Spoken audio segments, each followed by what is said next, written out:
আল্লামা শহীদ দেলাওয়ার হোসেন সাইদি রহমতুল্লাহ আলাইহি, তাকে বহু অফার দেওয়া হয়েছিল, তিনি সবগুলোকে দোপায়ে মারিয়ে বলেছেন না ফাঁসির দড়ি, তারপরও আমি ওই দিকে যাব না। আপনি একটা বারের জন্য একটু দড়ির কাছে জানতো, বাস্তবতা অত সহজ না। একটু দড়ির কাছে গিয়ে বলেন তো, হ্যাঁ আপনার আকীদা কত নম্বরে আছে আমি দেখবো। ৭৬ জন আলেম আমার সাথে ছিল এক জায়গায়, ৭৬ জন। আমি মনে হয় সবার ছোট। এত বড় বড় মুরব্বী আলেম আমার দাদা বাবার বয়সী। দেখতাম নিজেরা হতাশ হয়ে পেরেশানে অস্থির হয়ে কাঁদতো, অথচ যাদের আকীদা ঠিক নেই বলা হয় তাদের সাথেও তো আমি ছিলাম। এ মানুষগুলোর হতাশা অস্থিরতা এগুলো আমি একদিনের জন্যও দেখিনি। এদের যোগাযোগ বিচ্ছিন্ন করে দিয়েছে, এই জন্য এ মানুষগুলো হতাশ হয়ে গেছে, না জানি আর কোনোদিন সূর্য উঠবে না। অথচ ওদের সব কিছু বিচ্ছিন্ন, এরপরও মানুষের ভেতরে আমি হতাশা পাইনি। নিজে পরীক্ষা করার জন্য বলেছিলাম, স্যার এখানে টাকা পয়সা খরচ করলে গোপনে ছোট মোবাইল পাওয়া যায় কারারক্ষীদের মাধ্যমে, এনে দেই। কেন? আপনার ছেলে আছে, ছেলে তাতে কি? আপনার স্ত্রীর সাথে কথা বলেন, বলে ওগুলো আমি আল্লাহর রাস্তায় দিয়ে এসেছি, আল্লাহ দেখবে। এ কথাটা ওই ময়দানে দাঁড়িয়ে বলা অত সহজ না যত সহজে হামজা এখন বলছে। ওই জায়গায় টিকে থাকা অত সহজ না। আজকের এই যে ডক্টর হাবিব ভাই, উনি জেলে থাকাকালীন ওনার স্ত্রী আমাকে বলেছিল যে ওনার চাকরিটা নাকি চলে যাবে। আমি ভেতরে খোঁজ খবর নিয়েছিলাম, কত শক্ত ওই সময় পর্যন্ত, তাও তো আমরা ওই মানের লোক না। এই পর্যায়ে থাকার বলে যাক কলেজের চাকরি চলে যাক, কিন্তু যে রাস্তায় আছি এই রাস্তা থেকে আমি এক চুলও নড়তে রাজি না। আপনি কাকে বলেন আকীদা ঠিক নেই? এই মানুষকেই তো বলেন যে আকীদা ঠিক নেই। কি আকীদা আপনার? আপনার যে আকীদা আমি ৯টা এখন আমার মোবাইলে আছে, এই আকীদা গুলো বিশ্বাস করলে তার ঈমান চলে যাওয়ার কথা। আর আপনি ওই আকীদা নিয়ে ফতোয়া দিচ্ছেন যে আপনাদের আকীদা ঠিক নেই। এটা আপনি এই মানুষগুলোর প্রতি জুলুম করছেন। বিবেকটা কাজে লাগাবেন। কি করেছেন ইসলামের জন্য? শুধু পেট আর জহম্মা বাদ দিলে কিছু নেই আপনার। যাদের বলেন আকীদা ঠিক নেই, তারা কি করেনি? জীবন পর্যন্ত দিয়ে দিয়েছে। আমি নিচে নামলাম না তাই বলেন তো, আপনার বিবেকের কাছে প্রশ্ন করে কি করেছেন আপনি? ইসলামের নাম ভাঙিয়ে শুধু জহব্বা আর এই পেট বাদ দিলে আপনার আর কিচ্ছু থাকে না। আর যাদের বিরুদ্ধে এই অভিযোগগুলো নিয়ে আসেন যে ওদের আকীদা ঠিক নেই, ওদের আকীদা তো ওই আকীদা আমার আল্লাহকে আমার মনে হয় দেখে দেখে তারা বলেছিল ক্বালু রাব্বুনাল্লাহু সুম্মা ইসতাকামু তাতানাজ্জালু আলাইহিমুল মালাইকা। আলহামদুলিল্লাহ, বাংলাদেশের ঐতিহ্যবাহী জেলা লালমনিরহাট, পাটগ্রাম থানার অন্তর্গত বাউড়া 3 দিন ব্যাপী ঐতিহাসিক তাফসীরুল কোরআন মাহফিলের সমাপনী রজনীর স্বনামধন্য সভাপতি জনাব ডক্টর শামসুল আলম দামাত বারকাতুহুমুল আলিয়া, মাহফিলের প্রধান অতিথি বিশ্বনন্দিত মুফাসসির কোরআন শহীদ আল্লামা দেলাওয়ার হোসেন সাইদি রহমতুল্লাহ আলাইহির সুযোগ্য সন্তান আমার আরাফাতের ভাই আলহাজ শামীম বিন সাইদি দামাত বারকাতুহুমুল আলিয়া, বলেন আমিন। এতক্ষণ যারা আলোচনা রাখলেন, ইসলামিক চিন্তাবিদ, শিক্ষাবিদ, রাজনীতিবিদ জনাব ডক্টর মাওলানা হাবিবুর রহমান হাবিব ঝিনাইদহ, আলোচনা রেখেছেন মাওলানা হোসাইন আহমেদ চুয়াডাঙ্গা। গত 2 দিন এখানে যারা তাশরীফ এনেছিলেন, শায়েখ মাওলানা জামাল উদ্দিন, বিশ্ববিখ্যাত কারি আহমেদ বিন ইউসুফ আল আজহারি, জাগ্রত কবি মহিব খান সহ অন্যান্য ওলামা ইকরাম। গতকাল এখানে এসেছিলেন মাওলানা মোস্তফা মাহবুব আলম, কবির বিন সামাদ, হাফেজ মাওলানা হাবিবুর রহমান সহ অন্যান্য আলেম ওলামা বিন্দু, মঞ্চে বসা ওলামা একরাম, সামনে বসা মুসলমান ভাইরা, পর্দার আড়ালের সম্মানিতা মা এবং বোনেরা, প্রশাসনের ভাইরা, প্রাণ প্রিয় লালমনিরহাটবাসী, আল্লাহর দরবারে শুকরিয়া জানাচ্ছি যিনি কোরআনে কারীম শোনার জন্য আমাদেরকে সে বাড়ি থেকে পর্যন্ত, আমার তো মনে হয় এখানে অনেকে বিকাল 3টা 4টা থেকে বসে আছে কোরআন শোনার জন্য। এই পাটগ্রাম এলাকার মানুষের এত আগ্রহ, আল্লাহ পাক আমাদেরকে আজকে কোরআনের ইজ্জতে যেটা দেওয়া দরকার ওইটা যেন দান করেন, বলেন আমিন। ওয়াদানা আনকা বিসরাক আল্লাযী আনকাযা যাহরাক। আল্লাহ তাআলা বলেন, হে নবী, জাহেলিয়াত থেকে আপনার পিঠকে বাঁকা করে ফেলেছিল একটা বোঝা। 1500 বছর আগে কোরআনে কারিমে আল্লাহ এই আয়াত নাযিল করে জানিয়েছেন নবীজির পিঠ ছিল বাঁকা আইএমএ জাহেলিয়াতের কারণে। 1500 বছর পরে 2024 সালের আগস্ট মাসের 5 তারিখের আগ পর্যন্ত বাংলার এই জনতার উপরে আমি জাহিলিয়াতের একটা বিশাল পাথর আমাদের বুকের উপরে ছিল। আল্লাহ তাআলা এই জগদ্দল পাথর নিজের পক্ষ থেকে সরিয়ে দিয়েছেন। হাত্তা ইদা ফারিহু বিমা উতু, আল্লাহ পাক বলেন, মানুষ যখন আমার দানকৃত বস্তু পেয়ে আনন্দে আত্মহারা হয়ে যায়, আখাযনাহুম বাগতাতান ফাইদাহুম মুবলিসুন, হঠাৎ আমি আল্লাহ নিজে তাদেরকে এমন ভাবে পাকড়াও করি তারা নিরাশ হয়ে যায়, হতাশ হয়ে পড়ে। 1500 বছর আগের এই আয়াতটা আমার মনে হচ্ছে বাংলাদেশের 2024 সালের 5 আগস্টে আল্লাহ নতুন করে নাযিল করেছেন। কোরআনে আয়াতের দিকে তাকালে দেখেন ওরা আনন্দকৃত দানকৃত বস্তু পেয়ে দেশে আনন্দে ছিল কিছু জালেম, সবাই না, কিছু জালেম এত আনন্দে মেতেছিল মানবতার কথা, জনগণের কথা, আল্লাহর কথা পর্যন্ত তাদের মনে ছিল না। আল্লাহ তাআলা বলেন, আখাযনাহুম, আমি নিজে তাদেরকে ধরেছি, বাগতাতান, আকস্মিক ভাবে, ফাইদাহুম মুবলিসুন, এই মানুষগুলো হতাশ হয়ে পড়েছে। এদের চেহারার ভেতরে হতাশা নিরাশার যে চিহ্ন ফুটে উঠেছে, দিন যত যাচ্ছে আমরা দেখতে পাচ্ছি। কথা বলে ঠিক কিনা? দিন আরো যত যাবে আরো হতাশা নিরাশা জালেমদের চেহারার ভেতরে ফুটে উঠবে। কোরআনে কারীম যারা শুনতে আসে তাদেরকে আল্লাহ কিছু দায়িত্ব দিয়েছেন। ফাসতামিউ লাহু ওয়া আনসিতু, শুনতে হবে, চুপ থাকতে হবে, দুইটাই ফরজ। আমরা দেখতে পাচ্ছি কষ্ট হচ্ছে, জায়গা নেই। যা প্যান্ডেল বানিয়েছে এরকম আরো 2টা প্যান্ডেল বানানো লাগবে। কত মানুষ বাইরে ঘোরাঘুরি করছে আপনি জানেন? সব যদি আসে আপনার গায়ের উপর উঠবে। এই জন্য অন্তত ওরা বিভিন্ন বাদাম খাচ্ছে, খাক, ওরা যেন ভেতরে না আসে। ওরা এখানে আসলে আপনি প্যাকেট হয়ে যাবেন। বহু মানুষ, আমি তো চুরি করে এসেছি, আমি যদি স্লোগান দিতে দিতে আসতাম আমার মনে হয় আধা ঘন্টা লাগতো। কাউকে না বলে ড্রাইভারকে সাথে নিয়ে আস্তে করে চলে এসেছি, তা উঠেছি এই দিক দিয়ে। এই জন্য আশা করছি আপনারা আল্লাহর কোরআন শুনতে যারা এসেছেন সওয়াবের নিয়তে এই 2টা কথা একটু মেনে নেন। কষ্ট হলেও স্বীকার করেন যে ইবাদতে কষ্ট বেশি, ওই ইবাদতে সওয়াব বেশি। কথা বলেন না কেন?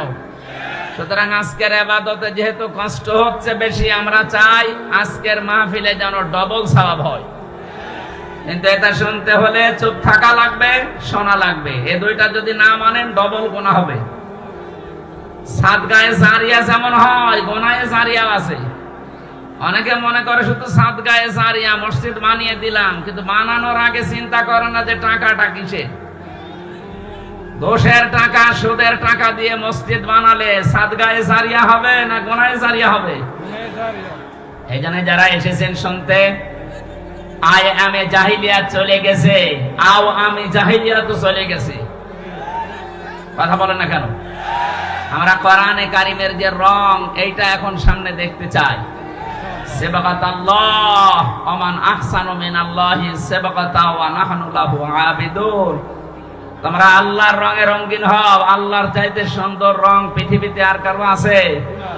আল্লাহর রং সবুজ, লাল, কালো, কি এই যে আল্লাহর এই রঙে আমরা আজকে রঙিন করব এই দেশকে।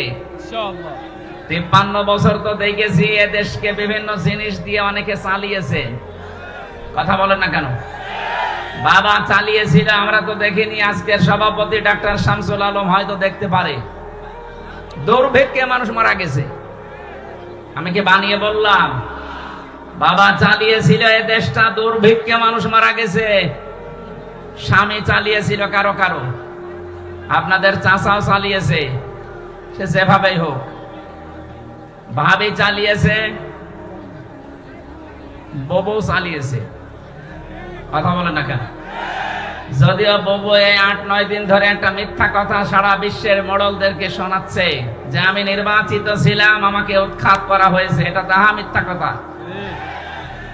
আজকে ডক্টর হাবিব সাহেব পড়ছিলেন না, হুয়া যে তাবাকুম, আল্লাহ পাক বলেন তিনি সে আল্লাহ যিনি তোমাদেরকে নির্বাচিত করেন। এই যে লক্ষ লক্ষ নবীর উম্মত থেকে উম্মতি মুহাম্মদ হিসাবে আল্লাহ আমাদেরকে নির্বাচিত করেছেন। নির্বাচিত করা লাগে যে পদ্ধতির মাধ্যমে, তার নাম নির্বাচন। তার নাম কি? আরো জোরে বলেন। এটা রেকর্ড হচ্ছে, গোয়েন্দারা বিভিন্ন জায়গায় আছে। আমি ওপেন বলছি, 15.5 বছরে বাংলাদেশে কোনো নির্বাচন হয়েছে? কি মিথ্যা কথা! আপনি একটা হাসি মানুষ, আপনি একটা হাসি মানুষ, এ কথা বলেন কি করে যে আমি নির্বাচিত ছিলাম? এই 15.5 বছর তো নির্বাচনই হয়নি। এক কথা বলেন না কেন? আপনি যদি ঘোড়াকেও জিজ্ঞাসা করেন এই 15.5 বছর যারা ছিল ওরা কি নির্বাচিত ছিল, ঘোড়াও হাসবে। একটা কথা বললেন, শয়তান পর্যন্ত বিশ্বাস করে না। এক কথা বলেন না কেন? কারণ নির্বাচনের আগে আপনি 154 জন ডিক্লেয়ার দিয়েছেন, তার মানে নির্বাচন হয়নি। কথা বলেন না কেন? আর এর আগের বার একেবারে দিনের ভোট রাতে করে ফেলেছেন, তার মানে নির্বাচন হয়নি। দিনের ভোট যে রাতে হয়েছে বাংলাদেশে, এর প্রমাণ আমি নিজে। আমার সাথে এক ওসি ছিল জেলখানায়, উনি আমার এই ফাঁসির কন্ডেম ছেলে একদিন এসে বলছে, হুজুর একটা তওবার কথা বলবো, দেখেন তো কেমন হয়। বলেন। বলছে আমি নির্বাচনে বাইরে ছিলাম, আমি রাত 12টার পর থেকে আমার যা আন্ডারে লোক আছে, বিশেষ করে এসআই, এএসআই আর কনস্টেবল আর হেলমেট বাহিনীর কিছু সদস্যকে নিলাম, আল্লাহর নামে ভোট কাটা আরম্ভ করলাম। হেলমেট বাহিনী এই শব্দটা আমি জোড়লাম, কারণ এরকম মানুষের সাথে ছিল। এক কথা বলেন না কেন? ওনার সাথে হয়তো এসআই, এএসআই, কনস্টেবল ছিল, পাশাপাশি 4 নাম্বার যার নাম বললাম এইটা ছিল সাথে। এটা এখন প্রমাণ হচ্ছে যে এরাও ছিল। এই জন্য তো সরকার নিষিদ্ধ করে দিয়েছে। এদেরকে নিষিদ্ধ করার 100-র উপরে কারণ আছে, কিন্তু এদের বৈধতা দেওয়ার একটা কারণ আপনি দেখাতে পারবেন না। অনেকে এখন মায়া কান্না করছে, না এদের নিষিদ্ধ করা ঠিক হয়নি। এদেরকে নিষিদ্ধ করার জন্য বললাম 100 কারণ আমার কাছে আছে। তার 1 নাম্বার কারণ, ওরা এদেশে এখন হিন্দুদের নাম দিয়ে সামনে ব্যবসা করার চেষ্টায় আছে, অথচ হিন্দু মারার ক্ষেত্রে এরাই সর্ব আগে কাজ করে। আপনি বলেন, এই যে বিশ্বজিৎকে যারা মেরেছে, ছাত্র শিবির মেরেছে, ছাত্র লীগ, সে মেরেছে, সে আমার সাথে জেলে ছিল, শাওন, খুলনায় বাড়ি। বলছে হুজুর আমি যখন কপ দিচ্ছিলাম, ও আমারে বলছে ভাই আমি শিবির না, আমি হাফ হাতা না, আমি ফুল হাতা। তারপরেও ছাড়ি নাই। ফুল হাতা বোঝেন? কিছুই বোঝেননি আপনারা, রংপুরের বিভাগের মানুষ, কিভাবে বুঝবেন? ঠিক আছে। ও বারবার বলেছিল যে ভাই আমি শিবির কি, আমি মুসলমানই না, আপনি আমারে মারবেন না। এরপরও আমি তারে কপ দিয়ে দুনিয়া থেকে বিদায় করে দিলাম।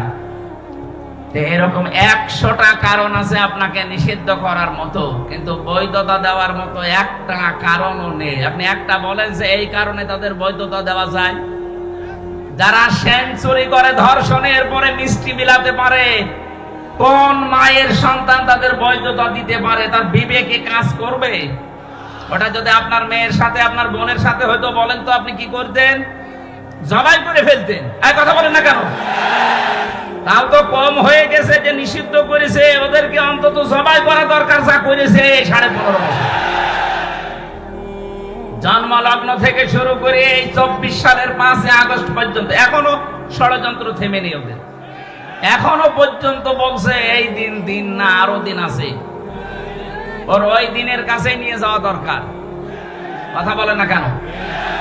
এক টাকলাকে কয়েকদিন আগে কোর্টের প্রাঙ্গণে দাঁড়িয়ে বলতে শুনলাম এজলাসে, বলছে বিচারপতি দিন দিন না, আরো দিন আছে। এখনো পর্যন্ত যদি এই কথা ওর মুখ দিয়ে বের হয়, ওর মায়ের হয়েছে।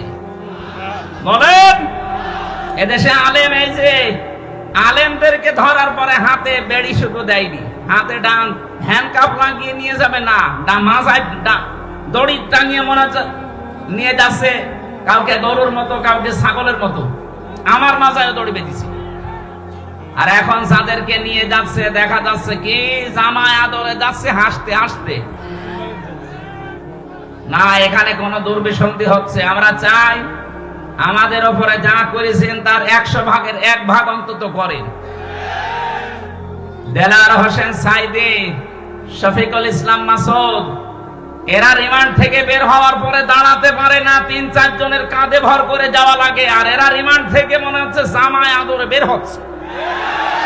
এই বৈষম্য দূর করার জন্য ছাত্র জনতা জীবন দেয়নি। কথা বলেন না কেন? এটা একটা বৈষম্য না?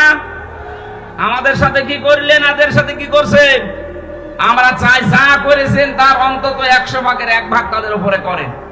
চেহারার দিকে তাকালে যেন অন্তত হাজী সেলিমের মতো একটু কান্নাকাটির ভাব দেখায়।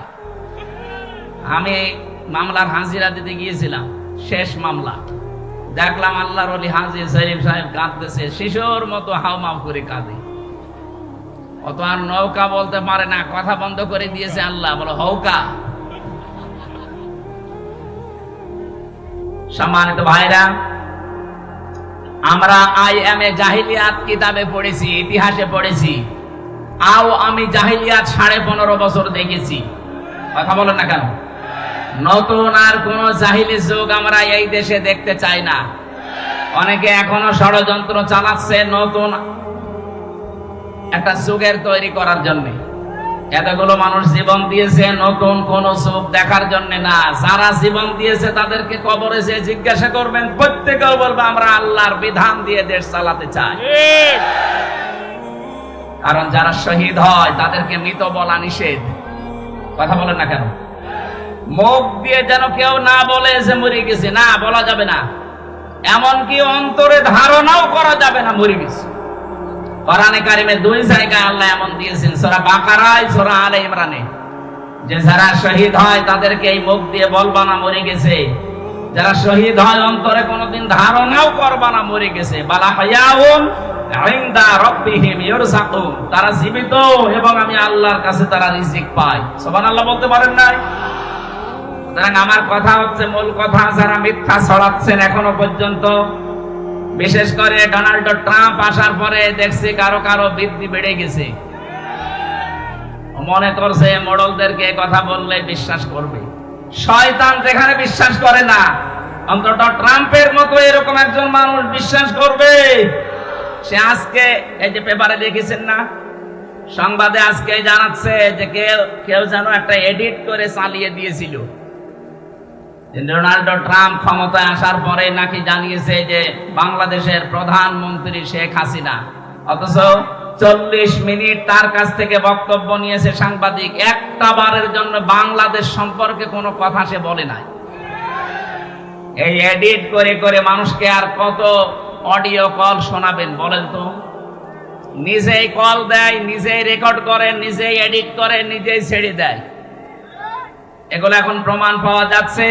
বাংলাদেশে বিশৃঙ্খলা তৈরি করার জন্য যারা এই কাজগুলো বাইরে বসে বসে করছেন, তাদের মোবাইলের এই রেকর্ডিং গুলো ফাঁস করা বাংলাদেশে নিষিদ্ধ করা হোক।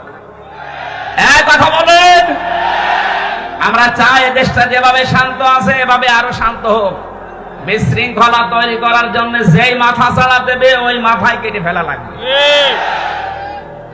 এই জন্য মিথ্যা কথা হাজী সাহেব মানুষ আর ছড়াবেন না। আপনার ছেলে মেয়ে মিথ্যা কথা বললে আমরা মানতাম, কারণ তারা হাজি না।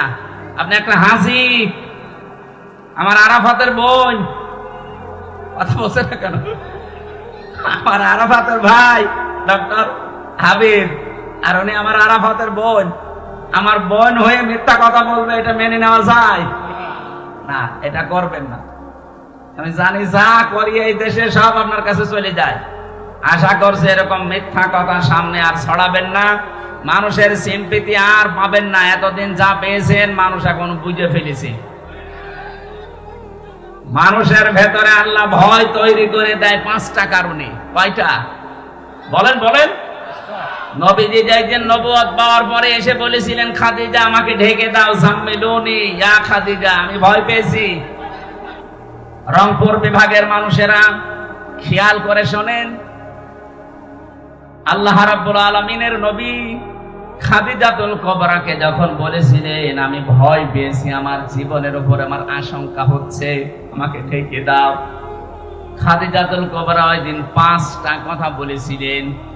1 নম্বরে বলেছিলেন, ইয়া আবুল কাসেম, হে আমার স্বামী, আপনি ভয় পাবেন না।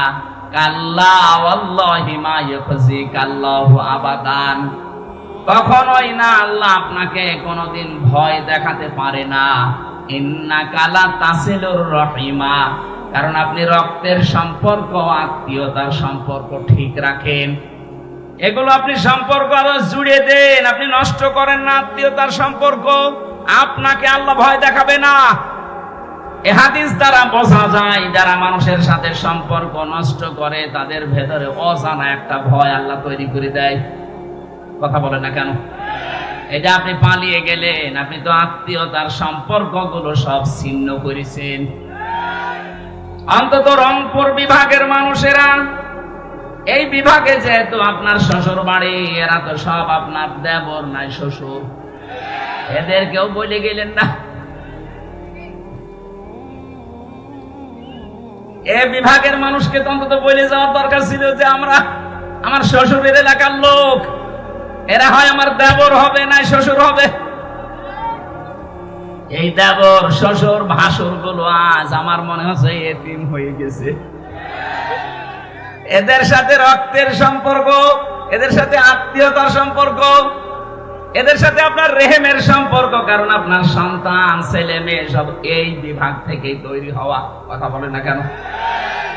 বাংলাদেশের আরো 7টা বিভাগে আপনি না বলতে পারতেন, রংপুরে বলার দরকার ছিল, কিছুই বলেননি। এই জন্যই ভয়ে পালিয়েছেন, কারণ রক্তের সম্পর্ক যারা ঠিক রাখে না, আত্মীয়তার সম্পর্ক যাদের ঠিক নেই, তাদের ভেতরে একটা অজানা ভয় আল্লাহ তৈরি করে দেয়। 2 নাম্বারটা আরো কঠিন, তাহমিলুল কাল্লা, হে আমার স্বামী ভয় পাবেন না, আপনি তো মানুষের বোঝা বহন করেন, মানুষের বোঝা হালকা করে দেন। কিসের বোঝা? কষ্টের বোঝা, দুঃখের বোঝা, ঋণের বোঝা। আপনি মানুষের বোঝা হালকা করেন, আপনি ভয় পান কেন? কি করে গেলেন আপনি? এই দেশে লক্ষ কোটি কোটি টাকা বাইরে পাচার করলেন, এখন এই দেশে কোটি কোটি টাকা মানুষের মাথার উপরে ঋণ, ঋণের বোঝা দিয়ে গেলেন আপনি। কত কষ্টের বোঝা দিয়েছেন। 2024 সালের 5 আগস্টে এই যে 2780 জন মানুষ, একটা হিসাব পেয়েছি সরকারি জরিপে, 2780 জন এখনো হাসপাতালের বেডে কাতরাচ্ছে। কারো হাত নেই, পা নেই, কারো চোখ নেই, অন্ডকোষ উড়ে গেছে। এই মানুষগুলো তার বাবা মার কাছে, ভাই বোনের কাছে, পরিবারের কাছে, সমাজের কাছে, দেশের কাছে একটা বোঝা না? এ কথা বলছে না কেন? এই বোঝাটা দিয়ে গেলেন, আপনি তো চলেই যাবেন স্বামীর বাড়ি, একটু আগে গেলে তো বোঝা তৈরি হয় না। আর আমরা এদেশে দেখতে পাচ্ছি, যারাই আমরা এদেশ থেকে বিদেশে যাই তাদেরকে আমরা রেমিটেন্স যোদ্ধা বলি। কথা বলেন ঠিক কিনা? যারাই যায় তারা মাসে মাসে টাকা পাঠায়। আপনি 3 মাস গেছেন, একটা টাকাও পাঠাননি। আমরা চাই অন্তত 3 মাসে 33 90,000 টাকা পাঠান। পুরুষ মানুষের নাই বেতন বেশি, আপনার তো বেতন অর্ধেকও আছে। 3 মাসে আমরা 90,000 টাকা চাই। এই কথা বলেন না। যারা ঋণের বোঝা, কষ্টের বোঝা, দুঃখের বোঝা মানুষকে দিয়ে যায়, তাদেরকে অজানা ভয় আল্লাহ তৈরি করে দেয়। আরো বাকিগুলো তো বললাম না, এত কিছু যারা দিয়ে গেছেন, নবীজির উম্মতে শামিল হওয়া তাদের জন্য সম্ভব না। এই জন্য মিথ্যা কথা যারা ছড়িয়ে আজ বিশ্বের মোড়লদের মন পাওয়ার চেষ্টায় আছেন, এ মিথ্যা বন্ধ হওয়া লাগবে। কারণ নির্বাচনের মাধ্যমে মানুষ নির্বাচিত হয়। 15.5 বছরে দেশে নির্বাচনই হয়নি। কথা বলেন ঠিক কিনা? যারা দায়িত্বে আছেন আমরা আহ্বান জানাবো, যারা এখন দায়িত্বে আছেন খুব তাড়াতাড়ি সম্মানজনক একটা সময় নিয়ে নির্বাচনের মাধ্যমে নির্বাচিত জনপ্রতিনিধির হাতে দেশটা তুলে দেন, তাহলে এই ষড়যন্ত্রগুলো সব বন্ধ হয়ে যাবে। আপনি দেখতেছেন আজ 2-3 দিন কিন্তু একটা কথা চলছে সারা বিশ্বে, এ দেশটাকে এখন ডক্টর ইউনূসের নামে উনি চালাতে চাচ্ছে, যে উনি জঙ্গিবাদ উস্কে দিচ্ছে, এদেশ জঙ্গিবাদে ভরে যাচ্ছে। এদেশে যারা ইসলামপন্থী মানুষ, অন্তত এই দেশে যারা একামতে দিনের দায়িত্ব পালন করতে চায়, তারা যে অ্যাক্টিভ ভাবে একটু কাজ করবে কি করে? কিছু করলে এই শব্দটা বিশ্বের মোড়লদেরকে শোনাচ্ছে, এদেশে জঙ্গিবাদ পুনরুত্থান হচ্ছে। বলেন নাউজুবিল্লাহ। মিথ্যা এই ধোঁয়াটা তুলে কাউন্টার টেররিজম একটা ইউনিট বানিয়ে বাংলার বহু মানুষকে আপনি জীবন থেকে, দুনিয়া থেকে বিদায় করে দিয়েছেন। বিশেষ করে আয়না ঘরের নাম দিয়ে অধিকাংশ মানুষকে ওখানে নিয়ে মেরে ফেলতেন। রিমান্ডে যে সমস্ত মানুষকে নিয়েছেন, আমার সাথে যারা ছিল, কেউ 7 মাস, কেউ 8 মাস, কেউ 2 বছর পড়ে আছে, কেউ জানেই না কি মামলা আপনাকে দিয়েছে। ও নিজেও জানে না, খালি শোনে যে আমার নামে নাকি জঙ্গি মামলা। জঙ্গি কি সে জানে না। বাংলাদেশে নাটকটা তৈরি করার মূল কারিগর যারা ছিল, যাদেরকে দিয়ে এটা তৈরি করার চেষ্টা চালিয়েছিল, তারা কিন্তু আমাদের এই পাশের দাদা বাবুরা। ওইটা এখন আর বিশ্ব খাচ্ছে না। এ ভাঙা ঢোল আর কতদিন বাজাবেন? এই জন্য মিথ্যার অবসান দরকার। যেগুলো মিথ্যা ছড়াচ্ছেন, আশা করছি সামনে কেউ যেন আর মিথ্যা ছড়িয়ে এদেশকে টালমাটাল করতে না পারে। বলেন আমিন। কোরআনে কারীম যারা শুনতে এসেছেন, এই 2টা এখন আমার মনে হচ্ছে আপনি মেনে নিয়েছেন। শুনছেন, চুপ থাকবেন। এখন আমি যারা বলতে আসি, যারা আমরা যা 4 জন এসেছি বলার জন্য, আমাদের দায়িত্ব কি? কোরআনে কারীম বলছে, কিতাবুন উনজিলা ইলাইকা সাদরিকা হারাজুম মিনহু লিতুনদিরা বিহি ওয়া যিকরা লিল মুমিনিন। আল্লাহ পাক বলেন, হে নবী, কোরআনে কারীম যখন মানুষের কাছে প্রচার করবেন, এটা আমি আপনাকে দিয়েছি কেন জানেন? মানুষদেরকে সতর্ক করার সময় আপনার মনের ভেতরে যেন কোনো ভয় ভীতি কাজ না করে। এটা কোরআন যে অন্তরে থাকে, সে অন্তর থেকে আমার আল্লাহ ভয় তুলে দেয়। এখানে হারাজনের ব্যাখ্যা আছে 2টা। 1 নম্বরে, কোরআন প্রচার করতে গেলে আপনার সামনে যারা আছে, কোরআনের হক কথা শোনার পরে মানুষগুলো অনেকে না বুঝে মন খারাপ করতে পারে। এরকম মানুষ দেশে নেই? আছে। এই 15.5 বছরে আরো বেশি ছিল, এখনো আছে অনেকেই। কোরআনে কারীমের ভাষা, কোরআন যেভাবে উপস্থাপন করা দরকার, আল্লাহ যে ফোর্স দিয়েছে, ওই ফোর্সে কথা বলতে গেলে ও বোঝে না, আন্দাজে মন খারাপ করে। 2 নম্বরে, আবহমান কাল থেকে এমন এমন নিয়ম নীতি এই দেশে ইসলাম মনে করে অনেকে পালন করে আসছেন, যেটা আসলে ইসলামে নেই। কথা বলেন না কেন? তার ভেতরে বহু ইবাদত এই বাংলাদেশ, ভারত আর পাকিস্তানে চলছে, যেটা মানুষ বানিয়েছে। এই যে আল্লাহ বাদে কারো নামে জিকির করা জায়েজ নেই, অথচ সারা বাংলাদেশে এখন প্রায় আরম্ভ হয়ে গেছে। আল্লাহর নামে মাঝে মাঝে জিকির করে, মাঝে মাঝে বাবার নাম ছড়িয়ে দিচ্ছে। ইয়া আলী বাবা, শাহ আলী বাবা, কাল্লা বাবা, ফাতে বাবা, দয়াল বাবা, এ জিকির হয় না দেশে? যারা এই বিভ্রান্তিতে আছেন এখনই নিজেকে শুধরাবেন। আল্লাহ বাদে কারো নামে জিকির করা জায়েজ নেই, এমনকি নবীজির নামেও জিকির হবে না। জিকির হবে আল্লাহর নামে, দরুদ হবে নবীজির নামে। আমি নাম ধরলাম না, বাংলাদেশে বহু মানুষ আছে, বিশেষ করে চট্টগ্রাম সিলেট বিভাগে আছে। এই মানুষগুলো আল্লাহর নামে কিছুক্ষণ জিকির করার পরে দেখা যায় শালি বাবা, ফতে বাবা, কেল্লা বাবা। কথা বলেন না কেন? আল্লাহ বাদে অন্য কারো নামে জিকির করা জায়েজ আছে। এমনকি আল্লাহকে ডাকার সাথে সাথে যদি অন্য কাউকে ডাকে তার ডবল আযাব হবে। সূরা ফুরকান 68 নম্বর আয়াতের প্রথমে আছে, ওয়াল্লাযীনা লা ইয়াদউনা মা'আল্লাহি ইলাহান আখার। আল্লাহ পাক বলেন, আমি আল্লাহকে ডাকে, আমার সাথে অন্য কাউকে যারা ডাকে, এরপরে আয়াতে আল্লাহ জবাব দিচ্ছেন, ইযাফু লাহুল আযাব, তাদের আযাব হবে ডবল। কয়টা? জিকির করে সওয়াব হওয়া দূরের কথা, আরো গুনাহ হয়ে যাচ্ছে। আজকে থেকে এই আমলটা সংশোধন করে নেবেন। আমি সহ যারা এসেছি, আল্লাহ আমাদেরকে আমলটা পুরো পাল্টানোর তৌফিক দেন, বলেন আমিন। দ্বিতীয় কথা হচ্ছে, এই বানানো ইবাদতগুলো যখন মানুষ বিভিন্ন ধান্দায় করতে থাকে, হে নবী কোরআনে কারিমের প্রচার যদি আরম্ভ করেন, ওইগুলো টিকবে না।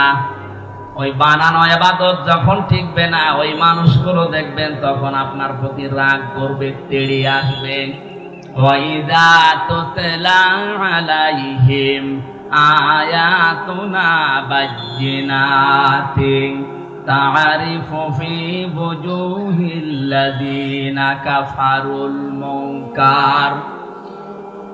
রব্বুল আলামিন সূরা হজের ভেতরে জানিয়েছেন, যখন আপনি কোরআনে কারীম তেলাওয়াত করে তাদেরকে বোঝাবেন স্পষ্ট দলিল আর প্রমাণ দিয়ে, নবী আপনি দেখতে পাবেন ওই মানুষগুলো রাগ করে আপনার দিকে চোখ মোটা করে গরম দিয়ে তেড়ে আসতেছে।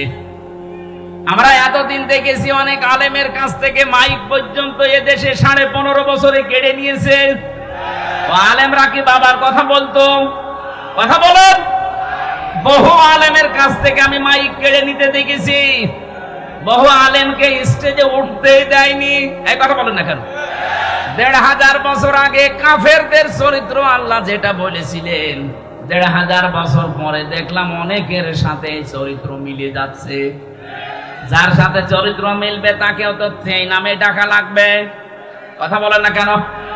ওই জামানায় যারা কোরআন প্রচারে বাধা দিত, তারা যদি কাফের হয়, এই 2024-এর আগ পর্যন্ত যারা কোরআনে কারিমে প্রচারে বাধা দিয়েছে, এরা কি আরো জোরে? কাফেরের সাথে আত্মীয়তা করা জায়েজ আছে? তারা মরে গেলে কবরে দেওয়া জায়েজ আছে? জানাজা, এগুলো যদি আমরা একটু কড়াকড়ি করতে পারতাম, এদেশে বহু মানুষ পরিবর্তন হয়ে যেত। আর এইভাবে যদি বাবা শাহজালাল সব হালাল চলে, আগামীতে যারা চেয়ারে বসবে তারা দেখবেন ডবল সালেম হবে। কথা বলেন না কেন? এই জন্য আমরা চাই এদেশে যারা অপরাধ করেছেন, আপনাদের অপরাধ আপনারা মাফ করে নেন, যেভাবে মাফ চাওয়া দরকার। যার কাছে অপরাধ করেছেন তার কাছে স্বীকার করেন, তার ক্ষতি হয়ে গেলে ক্ষতিপূরণ দেন, এরপরে বলেন আস্তাগফিরুল্লাহ, আল্লাহ আপনাকে মাফ করে দেবে। কথা বলেন ঠিক কিনা? কিন্তু বাস্তবে আমরা উল্টা দেখছি। এত বড় অপরাধ করার পরেও অনেকে দেখতে পাচ্ছি অনুশোচনা দূরের কথা, অনুতপ্ত দূরের কথা, এই মানুষগুলোর বৃদ্ধি আরো বাড়তেছে। মানুষ যখন জুলুম করতে করতে একেবারে শেষ পর্যায়ে পৌঁছিয়ে যায়, তাকে আল্লাহ কয়েকটা জিনিস থেকে চিরবঞ্চিত করে দেয়। তার 1 নম্বরে আল্লাহ তাকে আর হেদায়েত দেয় না। ফেরাউন যখন ডুবে যাচ্ছিল, ওই সময় কিন্তু স্বীকৃতি দেওয়ার রাস্তায় ছিল। ও বলেছিল আন্নাহু লা ইলাহা ইল্লাল্লাযী আমানাত বিহি বানু ইসরাঈল। আমি ঈমান আনলাম ওই আল্লাহর উপরে, যার উপরে বানি ইসরাঈলরা ঈমান এনেছে। আনা মিনাল মুসলিমিন, আমি তো মুসলমান। এরপরও ফেরেশতারা আমাকে পানির ভেতরে চোবায় কেন? আল্লাহ তখন ডাক দিয়েছেন, আল আন, এখন। এর আগে তুমি সবচাইতে বড় সন্ত্রাসী, ফ্যাসাদকারী, ফ্যাসিস্ট ছিলে। এর আগে সবচাইতে বড় জুলুমবাজ ছিলে। তোমার কারণে আমার হাজারো বান্দা শান্তিতে থাকতে পারে নাই। আমার মনে হয় হাজার হাজার বছর আগে ফেরাউন জুলুম করার কারণে যেমন হেদায়েত থেকে বঞ্চিত হয়ে গেছে, 2024-এর আগ পর্যন্ত যারা জুলুম করেছে, যারা সরাসরি জড়িত ছিল, তাদেরকেও আমার আল্লাহ হেদায়েত থেকে বঞ্চিত করে দিচ্ছে। এত চেষ্টা চালাচ্ছে মানুষ, এত কিছু বলছে, না, তার পরিবর্তন নেই।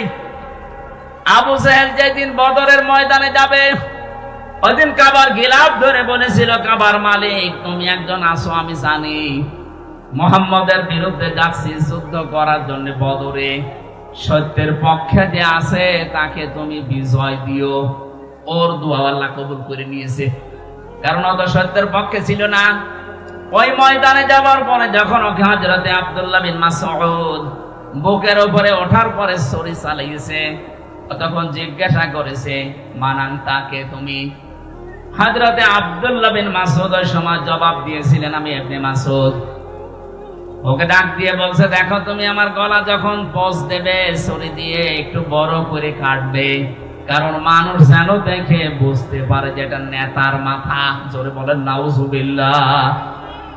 ১৫০০ বছর আগে আবু জেহেল বিদায় নিয়েছে, কিন্তু তার প্রেতাত্মা এখনো পর্যন্ত বিভিন্ন দেশে ঘুরতেছে। এখনো অনেকে এত অপমান হওয়ার পরেও ওর দেখেন তেজ কমছে না। কথা বলে ঠিক কিনা? এতে কালামানি কালকে দেখলাম কলার পাতায় আল্লাহ শুইয়েছে, বিসি উড়ে গেছে। লজ্জা আছে ওর? এরপর হাসতেছে। আমার তো মনে হচ্ছে ১৫০০ বছর আগের ইতিহাস পড়ার পরে আবু জেহেলের সাথে অনেকের জীবন মিলে যাচ্ছে। এই মানুষগুলোকে আল্লাহ হেদায়েত দেবে না, এই মানুষগুলোর অনুশোচনা নেই, অনুতপ্ত হওয়ার কোনো কিছু আমরা দেখতে পাচ্ছি না। কথা বলেন ঠিক কিনা? হাজারো নিরীহ মানুষকে বিচারের এই চেয়ারে বসে অবিচারের মাধ্যমে দুনিয়ার জীবন থেকে বিদায় দিয়েছে। কথা বলেন ঠিক কিনা? এই জন্য যারা জুলুম করেন, জুলুম থেকে যদি অব্যাহতি পেতে চান, আল্লাহর মামলার আসামি আপনি, যদি এই কেস থেকে মুক্ত হতে চান, যার কাছে অপরাধ করেছেন, জুলুম করেছেন, তার কাছে ক্ষমা চাবেন, আর তার ক্ষতি করে থাকলে ক্ষতি পূরণ দেবেন। কথা বলেন না কেন? আমার জীবন থেকে 3টা বছর আপনি কেড়ে নিলেন, আমার বাবার লক্ষ লক্ষ টাকা আপনি হাতিয়ে নিয়েছেন এই মিথ্যা মামলার মাধ্যমে। আমি চাই আমার মামলার আয়ু থেকে একেবারে টপ টু বটন যারা জড়িত, তারাও 3 বছর জেলে থাকবে আমার মতো, আর আমাকে ওই লক্ষ লক্ষ টাকা ক্ষতিপূরণ ফিরিয়ে দেবে। নাই তো শুধু আস্তাগফিরুল্লাহ পড়বেন আর আপনার মাফ হয়ে যাবে। এতে আমি কি ঘাস কাটছি? আমার মতো হাজারো হামসা এই কথা বলেন না কেন? যেন আমরা আপনাকে বাঁচাতে চাই। আপনি এই বিভ্রান্তিতে পড়ে শুধু আস্তাগফিরুল্লাহ পড়ে চলে যাবেন না। অপরাধ যার কাছে, স্বীকার করবেন তার কাছে। আরো জোরে বলেন। দিনের বেলা যদি লজ্জা করে, রাতের বেলা যাবেন, যে বলবেন ভাই আমার ভুল হয়ে গেছে, যে কোনো কায়দায় আমি অপরাধ করেছিলাম, আমারে মাফ করে দেন। আরে 15.5 বছরে যে ক্ষতি আপনার করেছি, আমি ক্ষতিপূরণ দিয়ে দিলাম, আপনি নেন। আপনার আমার মনে হয় এইভাবে যদি সারা বাংলাদেশে ক্ষমা শুরু হয়, অনেক মানুষ আমরা বেঁচে যাব। আর আগামীতে যদি কাউ জেলে চেয়ারে বসতে চায়, তারা এই চিন্তা ভাবনা করে বসবে না, ভাই জুলুম করা যাবে না। কথা বলেন ঠিক কিনা? আল্লাহ আমাদেরকে বুঝ দেন, বলেন আমিন। কোরআনে কারীম থেকে একটা আয়াত পড়েছি, ডক্টর হাবিব ভাই পড়েছিল 78 নম্বর আয়াত, আমি পড়েছি 77 নম্বর আয়াত, সূরা হজ। আল্লাহ রাব্বুল আলামিন শুধু ঈমানদারকে এখানে ডাক দিয়েছেন, কোন বেঈমান আজকের আলোচনায় নেই। এজন্য যদি বেঈমান এখানে থাকেন, আপনি চলে যান। ওই যে চলে যাচ্ছে, যান যান যান যান, তাড়াতাড়ি যান। কারণ বেঈমানের জন্য আজকের আলোচনা না, আজকের আলোচনা ঈমানদারের জন্য। ওই বেঈমান তাড়াতাড়ি বের করে দিন, দেখ। চলে যান ভাই, চলে যান। আবার বসে যাচ্ছেন মানে? এই বসেন, কথা শোনা লাগবে, বসেন। ঠিক আছে বসেন, বসেন, আপনি বসেন, সমাধান পরে করি। লালমনিরহাট বাসী খুব খেয়াল করে শুনবেন আয়াতটা। আমি জানি এটা পরিচিত আয়াত, আপনি এর ভেতর থেকে কিছু তথ্য আজকে বাড়ি নিয়ে যাবেন। আল্লাহ রাব্বুল আলামিন ডাক দিচ্ছেন, ইয়া আইয়ুহাল্লাযীনা আমানু, ওহে যারা ঈমানের দাবি করো। এ দাবি আমাদের আছে না নেই? এই কথা বলছেন, এ দাবি আমাদের আছে না নেই? আমরা কি ঈমানদার না বেঈমান? আপনার ঈমান আছে কিনা আগে এটা পরীক্ষা করেন, তারপরে চলে যাবেন। যদি ঈমান না থাকে চলে যাবেন, কারণ আজকের আলোচনায় আপনি নেই। এখানে আল্লাহ শুধুমাত্র ডাক দিয়েছে ঈমানদার না বেঈমান। আরো জোরে বলেন। নবীদের কাছে সাহাবী প্রশ্ন করছেন, হে নবী, আমার যে ঈমান আছে আমি টের পাবো কি করে? নবীজি বললেন, ইদা সাররাতকা হাসানাতুকা ওয়া সাআতকা সাজ্জিয়াতুকা ফাআনতা মুমিন। মুসলিম শরীফের ভেতরে আছে।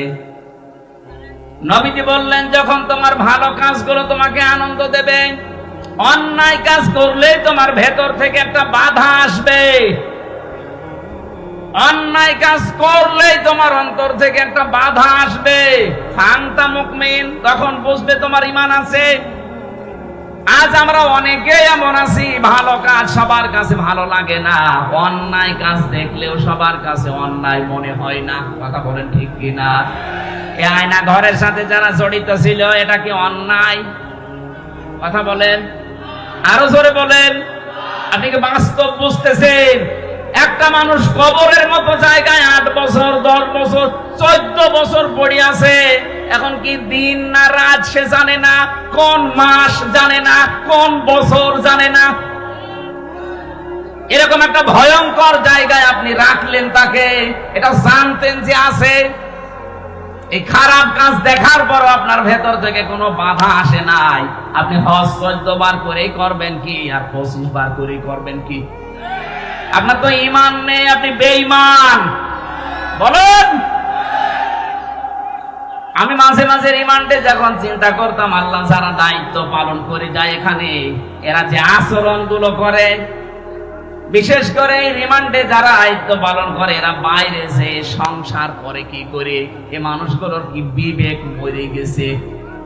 ঠিক আচরণ করতো আলেমদের সাথে তারা। এখনো পর্যন্ত আমার বিশ্বাসে আসে না যে মানুষ এইরকম করতে পারে।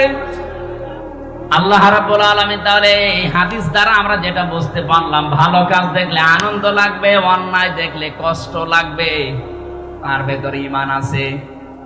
যার কাছে ভালো কাজ ভালো লাগে না, অন্যায় কাজ অন্যায় মনে হয় না, সে 5 ওয়াক্ত না 10 ওয়াক্ত নামাজ পড়লো, তার ঈমান নেই। তাহলে এখানে যদি ওইরকম কেউ থাকেন, চলে যান বলছি, না বলতে চলে যাচ্ছে, যান চলে যান। তাহলে ঈমানদারকে আল্লাহ যখন ডাক দেন, 89 জায়গায় আছে একটা কোরআনে কারিমে। আল্লাহ রাব্বুল আলামিন যখন ঈমানদারকে ডাকেন, তখন তার কুদরতের হাত এভাবে উঁচা করে ডাকেন, ইয়া আইয়ুহাল্লাযীনা আমানু। জোরে বলেন আল্লাহু আকবার। আল্লাহ এখানে 4টা আদেশ দিয়েছেন। যদি সফল হতে চাও জীবনে, সফলতার স্বর্ণ শিখরে পৌঁছাতে চাও, প্রথম নাম্বারে জীবনে এই কাজটা করো, ইরকাউ, রুকু করো, অসজুদু, সিজদা করো। এই যে রুকু আর সিজদা শব্দ দুইটা আর শুনতে যত ছোট মনে হচ্ছে, প্র্যাকটিক্যাল লাইফে সেট করা অত সহজ না। এই যে রুকু সিজদা কি সহজ না কঠিন? না, আসলেই কঠিন কাজ। কোরআনে কারীম জানিয়েছে, ওয়া ইন্নাহা লাকাবীরাতুন ইল্লা আলাল খাশিঈন। এই যে রুকু সিজদার যে নামাজ, এই নামাজটা কিন্তু বড় কঠিন কাজ, ভারী কাজ। তাদের জন্য ভারী না যে মানুষগুলো আল্লাহকে ভয় করে। আল্লাযীনা ইয়াযুন্নুনা আন্নাহুম মুলাকু রাব্বিহিম ওয়া আন্নাহুম ইলাইহি রাজিউন। যারা এই বিশ্বাস করে যে কিয়ামতে আমাকে দাঁড়ানো লাগবে আল্লাহর সামনে, ফিরে যাওয়া লাগবে তার কাছে।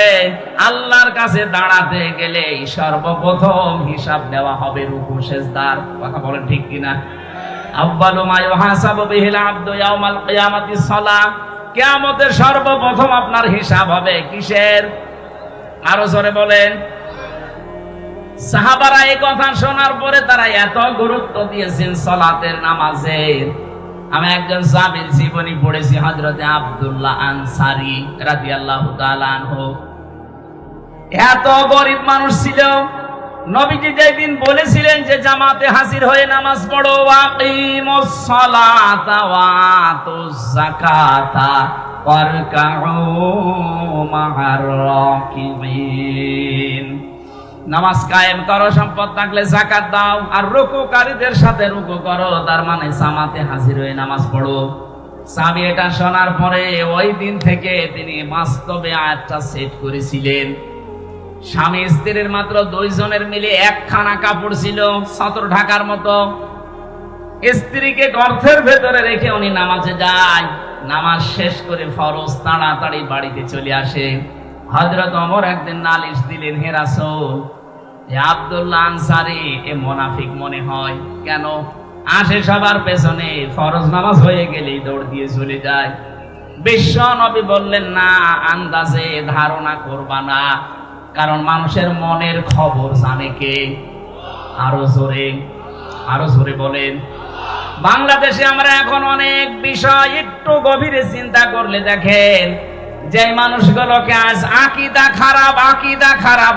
খারাপ বলে এই যে 1000 বছর থেকে ফতোয়া দিয়ে আসতেছেন, আমার তো মনে হয় কমপক্ষে 70-80 বছর এই গুণগান চলছে এই দেশে। জিকিরটা আমাদের এই সমস্ত খুলনা, রাজশাহী, নওগাঁ, এই রংপুর, এই 3টা বিভাগে খুব কম, এগুলো চলছে বেশি সিলেট বিভাগে। এরা বড় বড় বিশাল বিশাল আয়োজন করে এরা মানুষের আকীদার ভুল ধরে, সামনাসামনি যেটা দেখা যায় ওইটার ভুল ধরে না। ছেলেটা স্কুলে যেতে চাচ্ছে না, মা জিজ্ঞাসা করছে কি হয়েছে, বলছে আমার গায়ে জ্বর। ওই এদিকে আয়, গায়ে হাত দিয়ে দেখেন না ঠান্ডা, ওই তো জ্বর নেই। বলছে মা জ্বর নেই তাতে কি? আমার মাথা কেমন কেমন ব্যথা লাগছে। কই দেখি, মাথা ব্যথা হলে এইদিকে তো একটা রগ একটু ফুলে থাকে, এই ঠিক আছে, মাথা ব্যথা না। এবার বলছে মা আমার আর একটা সমস্যা আছে। কি? আমার পেটের ভেতরে ব্যথা করছে। এমন একটা জায়গার নাম বলেছে যেটা দেখানো যায় না। কথা বলে না কেন? আপনি আকীদা খারাপ জিকির করছেন এই কত বছর, এমন একটা জিনিসের নাম বলে যেটা দেখানো যায় না। আকীদা যদি এদের খারাপ হবে, একটা বারের জন্য চিন্তা করেন না কোনদিন।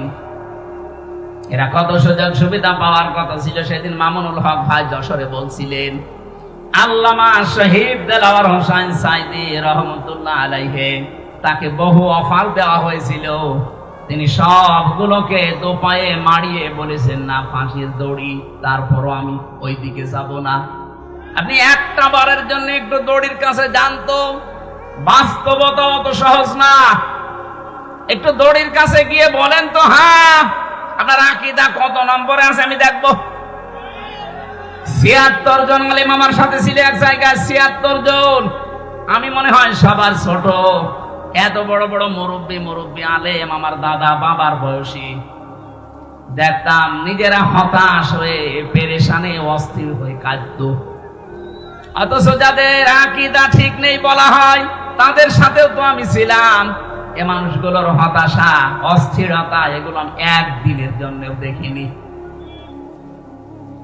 এদের যোগাযোগ বিচ্ছিন্ন করে দিয়েছে, এই জন্য এ মানুষগুলো হতাশ হয়ে গেছে, না জানি আর কোনোদিন সূর্য উঠবে না। অথচ ওদের সব কিছু বিচ্ছিন্ন, এরপরও মানুষের ভেতরে আমি হতাশা পাইনি। নিজে পরীক্ষা করার জন্য বলেছিলাম, স্যার এখানে টাকা পয়সা খরচ করলে গোপনে ছোট মোবাইল পাওয়া যায় কারারক্ষীদের মাধ্যমে, এনে দেই। কেন?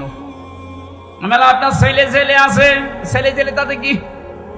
আপনার স্ত্রীর সাথে কথা বলে ওগুলো আমি আল্লাহর রাস্তায় দিয়ে এসেছি, আল্লাহ দেখবে। এ কথাটা ওই ময়দানে দাঁড়িয়ে বলা অত সহজ না যত সহজে হামজা এখন বলছে। ওই জায়গায় টিকে থাকা অত সহজ না। আজকের এই যে ডক্টর হাবিব ভাই, উনি জেলে থাকাকালীন ওনার স্ত্রী আমাকে বলেছিল যে ওনার চাকরিটা নাকি চলে যাবে। আমি ভেতরে খোঁজ খবর নিয়েছিলাম, কত শক্ত ওই সময় পর্যন্ত, তাও তো আমরা ওই মানের লোক না। এই পর্যায়ে থাকার বলে বলে যা কলেজের চাকরি চলে যা, কিন্তু যে রাস্তায় আছি এই রাস্তা থেকে আমি এক চুলো নড়তে রাজি না। আপনি কাকে বলেন আকীদা ঠিক নেই? এই মানুষকেই তো বলেন যে আকীদা ঠিক নেই। কি আকীদা আপনার? আপনার যে আকীদা আমি 9টা এখন আমার মোবাইলে আছে, এই আকীদা গুলো বিশ্বাস করলে তার ঈমান চলে যাওয়ার কথা। আর আপনি ওই আকীদা নিয়ে ফতোয়া দিচ্ছেন যে আপনাদের আকীদা ঠিক নেই। এটা আপনি এই মানুষগুলোর প্রতি জুলুম করছেন। বিবেকটা কাজে লাগাবেন। কি করেছেন ইসলামের জন্য? শুধু পেট আর জহম্মা বাদ দিলে কিছু নেই আপনার। যাদের বলেন আকীদা ঠিক নেই, তারা কি করেনি? জীবন পর্যন্ত দিয়ে দিয়েছে। আমি নিচে নামলাম না, তাই বলেন তো আপনার বিবেকের কাছে প্রশ্ন করে কি করেছেন আপনি? ইসলামের নাম ভাঙিয়ে শুধু জহব্বা আর এই পেট বাদ দিলে আপনার আর কিচ্ছু থাকে না। আর যাদের বিরুদ্ধে এই অভিযোগগুলো নিয়ে আসেন যে ওদের আকীদা ঠিক নেই, ওদের আকীদা তো ওই আকীদা আমার আল্লাহকে আমার মনে হয় দেখে দেখে তারা বলেছিল আলো রাব্বুনাল্লাহু সুম্মাস্তাকামু তাতানাজ্জালু আলাইহিমুল মালাইকা। আমি যে হাদিসটা বলার জন্য পর্যন্ত এসেছিলাম, সাহাবী ডাক দিয়ে বলে, হে রাসূল আপনি একটু খোঁজ খবর নেন। তারপরেও নবীজি বললেন ঠিক আছে, আন্দাজে ধারণা করবা না কারো উপরে, চলো যাই। আসরের নামাজ পড়ে বাড়িতে গেলেন, বাইরে দাঁড়িয়ে সালাম দিলেন, আসসালামু আলাইকুম ইয়া আহলাল বাইত। বাড়ির ভেতর থেকে কোনো আওয়াজ নেই। নবীজি 3 বার ডাক দিয়েছিলেন। তৃতীয়বার হযরতে আব্দুল্লাহ আনসারী কাঁপতে কাঁপতে বের হয়ে এসেছে। নবীজি ডাক দিয়ে বললেন, দেখো 3 বার ডাক দিলাম তোমাকে, তুমি তো ভালো করে জানো আমি নবী যদি তোমার উপরে নারাজ হয়ে যায় আল্লাহ তোমাকে জান্নাতে দেবে না। হযরতে আব্দুল্লাহ আনসারী বলেছেন, হে রাসূল আপনি আগে এইটা দেখেন। আমি স্বামী স্ত্রী 2 জনের কাপড় আছে অনেক, কিন্তু সদর ঢেকে নামাজ পড়ার মতো কাপড় মাত্র একটাই। আমি নিজে নামাজ জামাতে পড়বো আর আমার স্ত্রী সন্তান নামাজ পড়বে না, জীবনও আমার মন মেনে নেয় না। এজন্য নামাজ জামাতে শেষ করার পরে আমি দৌড়ে বাড়িতে আসি। বাড়িতে যে গর্তের মতো আছে ছিঁড়া অল্প যে কাপড়গুলো পরে থাকা যায়, কিন্তু নামাজ আদায় করার মতো না। এসে আমার এই বড় পবিত্র কাপড়টা আমার স্ত্রীকে দিয়ে আমি নিজে ওই গর্তের ভেতরে আশ্রয় নেই। আপনি যখন প্রথম ডাক দিয়েছিলেন তখন আমার স্ত্রী নামাজে, দ্বিতীয় ডাক দিয়েছেন তখনও নামাজে, তৃতীয় ডাকে তাড়াতাড়ি স্ত্রী নামাজ শেষ করে গর্তের ভেতরে ঢুকেছে আর আমার কাপড় দিয়েছে। এই যে আমি আপনার সামনে। নবীজি কেঁদে ফেললেন। জামাতে হাজির হওয়ার জন্য, নামাজ আদায় করার জন্য আমার এই উম্মতটা এত ব্যস্ত, এত স্যাক্রিফাইস করেছে। আমাদের তো জামার অভাব নেই। কি দোহাই দেবেন আপনি বলেন তো? কিয়ামতে যদি এই লোকটাকে আল্লাহ একদিকে দাঁড় করায় আর আমি হামজাকে আর একদিকে দাঁড় করিয়ে বলে 2 জনের বিচার হবে, এও তো নামাজি তুমিও নামাজি, চা খেতে খেতে আপনি আসরের নামাজের জামাত নষ্ট করেন, কথা বলেন। এমনকি অনেকে এখানে আছে 2 ওয়াক্ত পড়ে 3 ওয়াক্ত পড়ে না। না, একটা সাফ কথা শোনেন, যারা 5 ওয়াক্ত নামাজ পড়েন না আল্লাহর ভাষায় তারা কিন্তু মুসল্লি না। সূরা মাআরিজের ভেতরে আল্লাহ ফতোয়া দিচ্ছেন, ইল্লাল মুসাল্লিন আল্লাযীনা হুম আলা সলাতিহিম দাইমুন। আল্লাহ বলেন শুধুমাত্র মুসল্লি। মুসল্লি কারা জানো? যারা নিয়মিত নামাজি, যারা সর্বদা নামাজে নিয়মিত 5 ওয়াক্ত নামাজ যারা জীবনে ছাড়ে না, আল্লাহর ভাষায় তারা মুসল্লি। লালমনিরহাটবাসী আমরা অনেকেই কিন্তু এখনো মুসল্লি হতে পারিনি। তার মানে কিয়ামতের সর্বপ্রথম যে প্রশ্ন, এই প্রশ্নে আমরা ধরা খেয়ে যাব। কথা বলেন না কেন? আজকে সিদ্ধান্ত নিয়ে যাওয়া লাগবে বাড়িতে। আজরাইল যতদিন না আসে অন্তত যাই হোক ফরজ নামাজ আমি বাদ দেব না। কারা কারা রাজি আছেন দেখি? লিল্লাহে তাকবীর। দেখেন তো হাত তোলেনি কে? দেখেন এ মাহফিল সাকসেস যদি কথা ঠিক রাখতে না পারেন, যদি ঠিক রাখতে পারেন সাকসেস হাত নামান। আর যদি আপনি আমাকে দেখার জন্য তোলেন আপনি কিন্তু ধরা খাবেন। আশা করছি মরণের আগ পর্যন্ত ফরজ নামাজ বাদ দেবেন না। কেউ যদি নামাজ বাদ দিয়ে দেয় আল্লাহ পাক বলেন আমি নিজে ওর দায়িত্ব ছেড়ে দেই। বলেন নাউজুবিল্লাহ। এজন্য রুকু সেজদা আমাদের জীবনে একমাত্র কাজ বানিয়ে নেবেন এটা। 3 নাম্বার শব্দে আমি বেশি ওয়াবুদু রাব্বাকুম, তোমাদের রবের ইবাদত করো। ইবাদত হবে কার? আরো জোরে বলেন। এই বাংলাদেশে কয়েকটা বিষয় আমার কাছে আমি ইবাদত শব্দটাকে মিলিয়ে পুরা কোরআনের ভেতরে 27টা অর্থে পেয়েছি ইবাদত। আমি সামারাইজ করে করে 9টায় নিয়ে এসেছি। আমাদের জীবনে ইবাদত করা লাগবে। বাবা মার কার? বলেন বলেন। বাবা মার ইবাদত করা জায়েজ আছে না? বাবা মার সেবা করা ফরজ, ইবাদত করা জায়েজ। এই পৃথিবীতে আল্লাহর পরে যার স্থান তারা যদি মা বাবা হয়, বলেন তো তাদের ইবাদত যদি জায়েজ না হয় কার ইবাদত জায়েজ হতে পারে? আপনার বিবেকে কি বলে? অথচ আজ আমরা দেখতে পাচ্ছি অনেকেই তাদের বাবার ইবাদতে ব্যস্ত ছিল। কথা বলেন না কেন? যেটা উপরে রাখা দরকার ওইটা উপরে না রেখে আপনি নিচে রাখেন। কালিমাতুল্লাহি হিয়াল উলিয়া আল্লাহু আজিজুন হাকীম। আল্লাহ পাক বলেন সব জায়গায় উপরে থাকবে আমি আল্লাহর কথা। কার কথা? আরো জোরে। স্বাধীন হওয়ার পর থেকে তো আমরা উপরে আল্লাহর কথা দেখতে পাইলাম না। হয়তো কারো ছবি টাঙিয়ে রেখেছেন, কারো নাম দিয়ে রেখেছেন। কেন ওখানে আল্লাহু আকবার লা ইলাহা ইল্লাল্লাহ লিখে দেওয়া যায় না? আজকে প্রধান উপদেষ্টার নামের পেছনে ওনার চেয়ারের পেছনে লেখা আছে লা ইলাহা ইল্লাল্লাহ। কি সুন্দর লাগছে দেখতে। আমরা তো এটাই চাই। এই কথা বলেন না কেন? 96% মুসলমান এখানে বাস করে। এখানে উপরে থাকবে কার কথা? বলেন। আমরা চাই কিয়ামতের আগে এই দেশে কারো নাম যেন আর ওখানে না যায় যেখানে আল্লাহর নাম লেখা দরকার। আমার কথা বোঝা গেছে না? ইবাদত হিসাবে আমি 9টা বলছি। 1 নম্বরে আপনার ব্যক্তিগত জীবনে, পারিবারিক জীবনে, সামাজিক জীবনে, এরপরে রাজনৈতিক জীবনে, 5 নাম্বারটা অর্থনৈতিক জীবনে। এই ইবাদতটা আজ বাংলাদেশে নেই বললেই চলে। কারণ অর্থনীতি যে ইবাদত অনেকে আমরা জানি না, কারণ এই বিষয়ের আলোচনা দেশে নেই।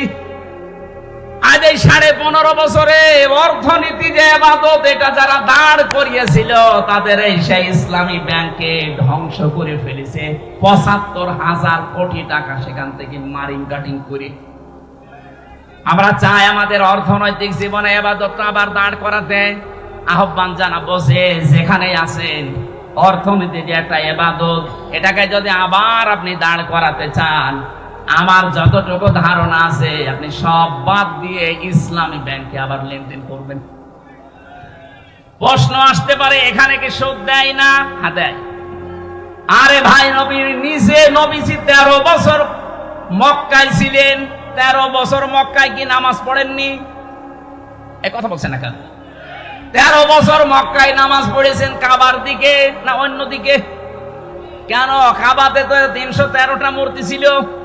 360টা 360টা মূর্তি সামনে নিয়ে যদি নবীজি নামাজ পড়তে পারে, যতদিন পর্যন্ত ইসলাম কায়েম না হবে ততদিন ওইভাবে নবী নামাজ পড়েছিলেন। কথা বলেন না কেন?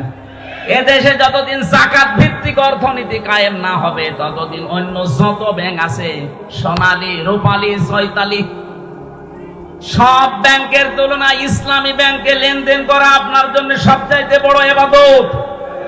এটাকে দাঁড় করান আগে। এদের মূল থিওরি এইটা যে আমরা সুদ থেকে বাঁচতে চাই, কারণ যারা সুদ খায় এদেরকে শয়তান মহাবিষ্ট করে রাখে। সূরা বাকারার 276 নম্বর আয়াতে আল্লাহ এই দলিলগুলো দিয়েছেন।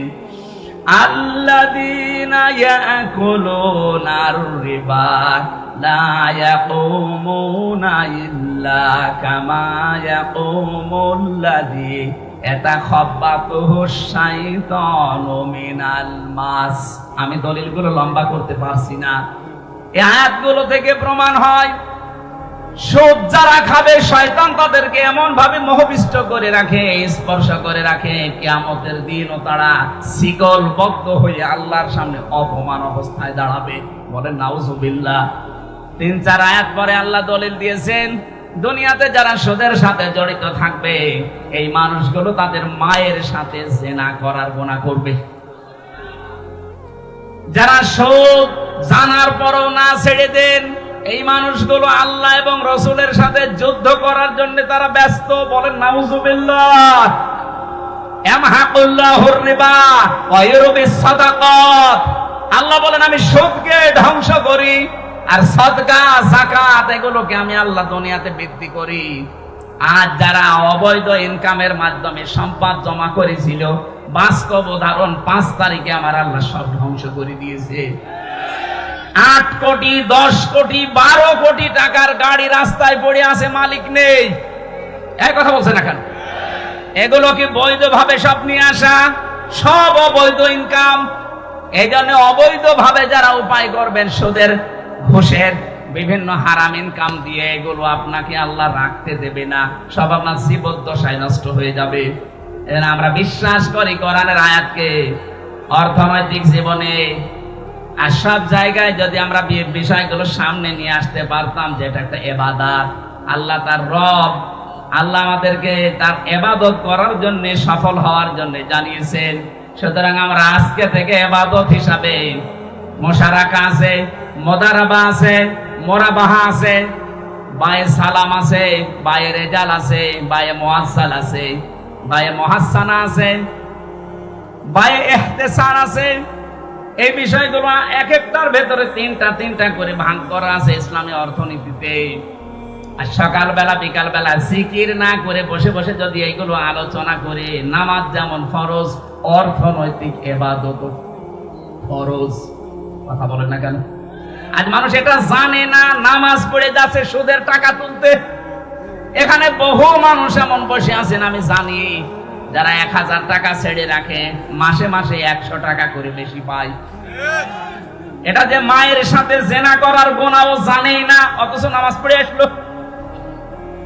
এই কাজে কারা আছেন? তারা আজকেই বাড়িছে এই সুদ ছেড়ে দেবেন।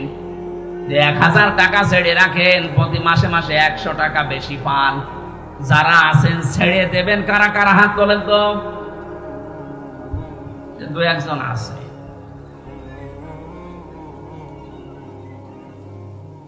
মুশারাকা পার্টনারশিপ করে ব্যবসা করান, এটা ব্যাংকিং ব্যবস্থায় করছে ইসলামী ব্যাংক।